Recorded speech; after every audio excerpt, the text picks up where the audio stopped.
Well, many of you have been to Cynthia Shea's restaurant or had catering services throughout the last 27 years.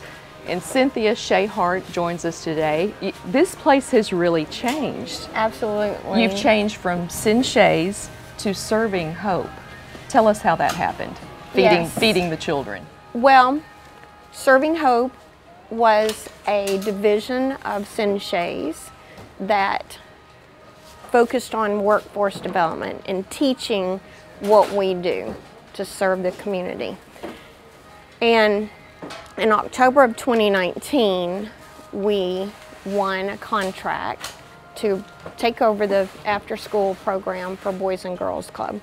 And so at that time, we began to feed their snacks and their after-school meals, which became their supper after the mentoring and the sports that they were involved in.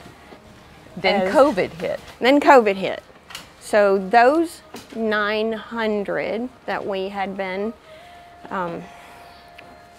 practicing and providing quickly became about 3,400 by May of last year. I'm telling you, between the middle of March and May, it was wild and crazy. And so this dining room went from being a quiet place to have lunch and breakfast to a crazy factory. And we were setting up systems day by day, just trying to cope with the increases. And you reached from Ardmore to Hartselle, Scottsboro to Moulton. How many children are you feeding a day? We now feed just over 3,400, counting their lunch, snacks, and breakfasts. And you were looking at retirement before this hit. How did God get your attention and say, Cynthia, this is your next mission? So Patrick Wynn, the president of Boys and Girls Club, was a pretty regular guest in the restaurant and certainly understood our love for the Lord and knew that that could be extended into the love of the children, of course. And he asked me if I would be interested in pursuing the contract as it came up for renewal. And, you know, I thanked Patrick. I hugged him even, just say, I appreciate that. I'm honored, but thanks, but no thanks. Truly, thanks, but no thanks. Because I'm 61, Patrick, and frankly, I'm trying to get out of this, not ramp up.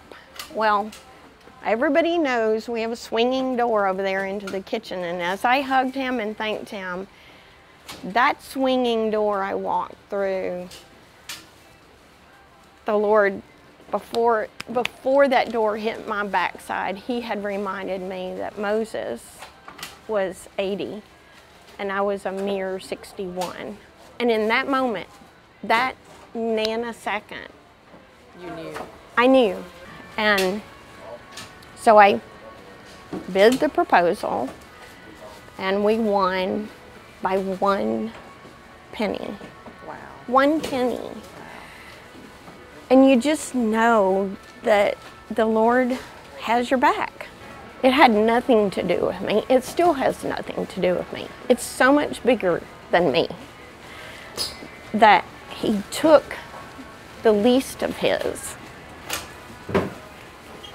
and made the best of what we have been able to do through this community. And basically feeding the children. Feeding his children. Thank you, Cynthia.